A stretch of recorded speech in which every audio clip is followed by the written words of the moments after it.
I'm the lead coach of the foundation phase, which covers the under-9s up to the under-12s. I'm also responsible for overseeing or heavily involved in the pre-academy ages, which is the under-7s and 8s, the boys that are coming into the academy. So we have to work closely with the scouts, etc., the head of coaching here. It's a whole team of us really that are working on it, and then bring boys in, make sure it's structured correctly, get the coaching right, and hopefully send them through. So it's a constant progression right through from once they join us. You're going to be taking Pompey's under-10s and under-11 squads to France to take part in a tournament. How big is this opportunity for them? Well, it's a great opportunity. It's been a long time since the club's been involved, particularly at this age group, with playing foreign opposition, particularly the calibre that they're going to be playing. So it's a great opportunity and a great challenge for the kids to get out there and test themselves. Yeah, fantastic. And what are they going to gain from the experience? Oh, a lot. Obviously, culturally, the actual fact of being away from England and being together and the effect that has on them as a group. From a playing side, obviously different playing styles. We're playing teams from France, Belgium, Germany, England, other countries. So the opportunity to see things they're not used to seeing week in, week out, and dealing with that as well, and all the different conditions and the different things that come their way. And what do you think the main differences are going to be between the foreign teams and the sorts of teams that they're used to playing? They'll be, by and large, better, I think. I think they'll probably play with a little bit more bias on the technique, rather than in England it can be a bit hurly-burly and push and rush kind of thing. So I think it'll be interesting for them to sort of test themselves in a purely technical sense. Also, they're not used to playing for trophies, so this tournament actually is awarding trophies for winners. So that's a nice difference to what they're normally used to.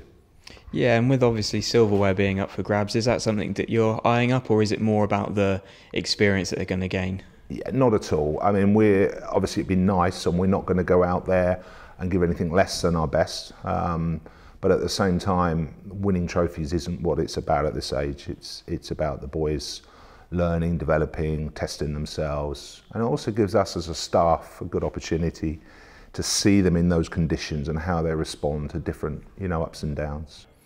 And obviously the trip's been funded by sponsors. How grateful are you to them for making it all possible? Well, 100% grateful, because without them we wouldn't be going. It's as simple as that. At the present time it's not possible for the tour to have been completely funded from internal sources, so it was important that we did go out and find other people that were prepared to help, and thankfully there were a number of sponsors that dug deep, and that's why we're going. And obviously the Pompey fans won't really know too much about this age group, so what can you tell us about the players in terms of the level that they're at, and also about sort of the morale between the players that they have? Well, there's some good kids in there. There's some good kids at every age right through the football club. As everybody knows, there's obviously been lads at the very top that are pushing into the first team. And every age group below it, we as a staff feel that there's anywhere between 2, 3, 4 players possibly in every age group, all the way down to under-9s that have got a real chance. What are the attributes that a player needs to make it from the academy into the first team? Whew, that's a massive question. And that really depends upon the current first team manager at the time, what he might be looking for. But I would say that they need to have the 4 corners ticked. So they need to be technically adept. They need to tactically understand what's going on. Psychologically, they need to be strong and committed. And obviously, they need to be able to actually work with each other and within the confines of a team and all that side of it. So there's loads of stuff, and it's a very, very hard question to answer in this kind of format. They must be absolutely buzzing to be going over there and taking part in the competition. Can you remember the reaction when you told them that they'd be going at all, and how much are they looking forward to it? They are buzzing. They're really excited.